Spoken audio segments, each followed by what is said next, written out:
আমরা ওই ওই ইয়ের থেকে ইন্ডিয়ান আর্ট কলেজের সঙ্গে আমরা মানে মিশে যাচ্ছি আমরা। তার শুনে আমাদের ভালোই লাগলো। আর তখন আমি জেনে গেছি যে দুটো আর্ট কলেজ, একটা গভর্নমেন্ট আর্ট কলেজ আর একটা ইন্ডিয়ান আর্ট কলেজ। এই গভর্নমেন্ট হচ্ছে সরাসরি সরকারি, আর এটা হচ্ছে সরকারি অনুদান। তো যাই হোক, ওখানে গেলাম। সেখানে আপনি ফাইন আর্টস নিয়ে ভর্তি হলেন? হ্যাঁ, আমি গোড়া থেকেই ফাইন আর্টস। আচ্ছা। ভর্তি হয়ে ওখানে চর্চা শুরু হলো। এইসব তখন যা করণীয়, আউটডোর অমুক তমুক খানো, আমাদের ইয়েতে গিয়ে সমস্ত স্ট্যাচু ড্রয়িং করা, এই আমাদের জাদুঘরে গিয়ে। হ্যাঁ, এখন তো নিষিদ্ধ ইডেন গার্ডেনে। তখন আমরা মানে কতবার গেছি ইডেন গার্ডেনে, গিয়ে ওই সমস্ত পাকোটা বা কোনো স্কেচ করেছি।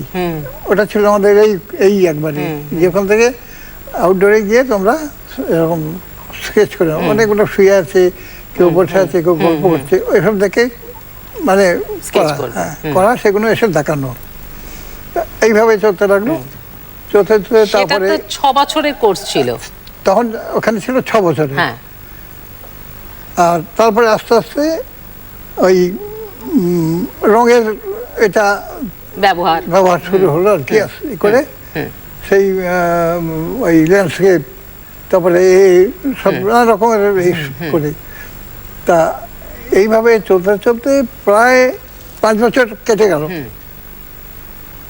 আর তখন তো দ্বিতীয় মহাযুদ্ধের একবারে ডামাডোল চলছে। হ্যাঁ, শহর ফাঁকা, মানে সব যে যার সব দেশের বাইরে বা যার যেখানে আছে চলে গেছে সব, মানে রোটে গেল যে বোমা পড়বে, জাপানি বোমা।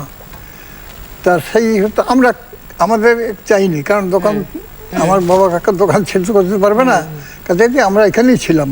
কিন্তু আপনার ওই 6th ইয়ারে আর পরীক্ষাটা দেওয়া হলো না, ফাইনাল পরীক্ষা না ওইভাবে, কারণ ভয়েতে। হ্যাঁ, এই তারপরে আমরা তো মনে আছে এখনো যে নিষ্প্রদীপ, রাস্তাঘাট একটা ঠুলি লাগানো থাকতো, ওই জায়গাটুকুতে আলো পড়তো। আচ্ছা, আমরা সাইরেন বাজতো, শুনতাম যে এবার বোমা পড়বে। আমরা সেই মানে একটা আমাদের এখানে একটা সিটের তলে একটা ছিল, সেখানে আমরা কালকে তুলো বুঝে ওই ঢুকে থাকতাম ওই ভেতরে। এই সব অবস্থা গেছে তখন। তারপরে সেই গিয়ে আস্তে আস্তে হলো, সব যুদ্ধ মিটলো। আমি আর ওই ফাইনাল পরীক্ষাটা হলো না দেওয়া। কিন্তু না হলে কি হবে, আমি আমার যতটুকু শেখাটা সম্পূর্ণই হয়ে গেছে।